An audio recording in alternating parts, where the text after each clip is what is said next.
అస్సలం వాలేకుమ్. గడ్డ ఫ్రై చేస్తున్నానండి.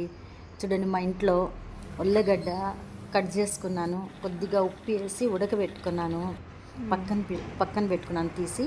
తర్వాత కొద్దిగా ఒక 5-6 మిరపకాయలు వేసాను, ఒక పిడికిడు శనగలు వేసాను, కొద్దిగా కొబ్బరి వేసి మిక్సీ తిప్పి పక్కన పెట్టుకున్నాను. తెల్లగడ్డ దంచి వేసేసాను బాండల్లో నూనె పోసి. తర్వాత ఆవాలు జీలకర్ర వేసుకున్నాను. తర్వాత ఎర్రగడ్డ వేసుకున్నాను.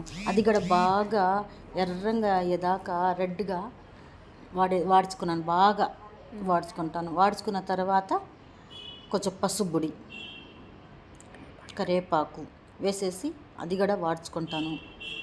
తర్వాత ఈ ఉల్లగడ్డలు వేసేసి బాగా ఫ్రై చేస్తాను.